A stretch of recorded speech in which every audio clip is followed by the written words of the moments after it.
ఎడారిలో సెలయేర్లు జనవరి 17వ తేదీ. మా విశ్వాసమును వృద్ధి పొందించుమని ప్రభువుతో చెప్పగా.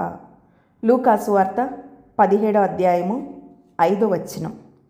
5,000 మంది పురుషులు కాక లెక్కలేనంత మంది స్త్రీలు, పిల్లలు గలిలయలోని కొండ ప్రాంతంలో ఆ చిన్న సరస్సు ఎదురుగా సమావేశమయ్యారు. ప్రభు మాటలు వినడానికి వచ్చిన ఈ మహాజన సందోహంలో ఇతరులకు సహాయపడాలనుకున్న ఒక పిల్లవాడున్నాడు. ఒక అబ్బాయి పెద్దగా లెక్కలోకి రాకపోవచ్చు, అయితేనేం అతని విశ్వాసం, విధేయతల కారణంగా ఆ అబ్బాయి ప్రధాన పాత్ర పోషించిన ఈ సంఘటనను చూచి 2000 సంవత్సరాల నుంచి లోకమంతా అబ్బురపోతోంది. అప్పుడే సూర్యుడు అస్తమించబోతున్నాడు. ప్రజలతో కలిసిపోయి మాట్లాడుతున్న యేసు మాటల్ని వారు రోజంతా వింటున్నారు. పిల్లలు ఆకలితో అల్లరి చేస్తుండడం ఆశ్చర్యం లేదు. ఆ రోజు మొత్తం వాళ్ళు పచ్చి మంచినీళ్ళు కూడా ముట్టుకోలేదు. శిష్యుడు భోజన ఏర్పాట్ల గురించి ఆలోచిస్తున్నారు. జనసమూహం ఇంటిదారి పట్టేలోపు ఏదో ఒకటి తినబెట్టాలని యేసు అప్పుడే చెప్పాడు. వారికి తినబెట్టాలా? ఏముందని?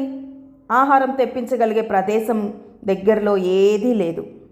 జనసందోహంలో ఎవరైనా భోజనం తెచ్చుకొని ఉంటే వాళ్ళు ఇతరులతో పంచుకోవచ్చు కదా అన్న ఉద్దేశంతో శిష్యులు జనాల్ని అడగడం మొదలుపెట్టారు. ఒక చిన్నవాడు అంద్రెయ చేతిని తట్టాడు. ఇదిగో, నా బుట్టలో 5 రొట్టెలు 2 చేపలే ఉన్నాయి అన్నాడు. ఆశ్చర్యంతో మాటరాని అంద్రెయ ఆ బుట్టను యేసయ్య దగ్గరకు తీసుకెళ్ళాడు. తన యజమాని ఆదేశాన్ని అమలుపరుస్తూ తాను చేపట్టిన అల్పమైన కార్యాన్ని తలపోసుకుంటూ అంద్రెయ నిరుత్సాహపడసాగాడు. యజమాని చేతుల్లోకి వెళ్ళిన ఆ చిన్న గంప మొత్తం జనసమూహాన్ని పోషించడానికి సరిపోయింది.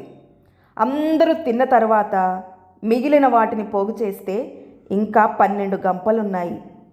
దేవుడు ఇది చెయ్యగలడు, అది చెయ్యలేడని తీర్పులు చెప్పడానికి మనమెవరమి? లోకమంతటిని సృష్టించింది ఆయనే.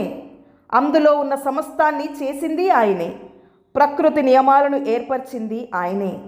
సమస్త సృష్టిని తన చిత్తానుసారంగా పాలిస్తాడాయన. మనం సృష్టింపబడిన వారమే, సృష్టికర్తలం కాదు. ఎమర్సన్ రాసిన ఈ మాటలు సరిగ్గా సరిపోతాయి. నేను చూడని వాటన్నిటి కోసం సృష్టికర్తను నమ్మమని నేను చూసిందంతా నాకు నేర్పిస్తుంది. రేపటితో నాకేం పని? నా రక్షకుడు చూచుకుంటాడులే దాన్ని. రేపటి కృపను, బలాన్ని నేటికి అరువు తెచ్చుకోలేను. మరి దాని గురించి ఎందుకు చింతించాలి నేను? ఇలా అన్నాడు మేజర్ D.W. విట్టల్. దేవుడి మాటలను దీవించునుగాక. ఆమెన్.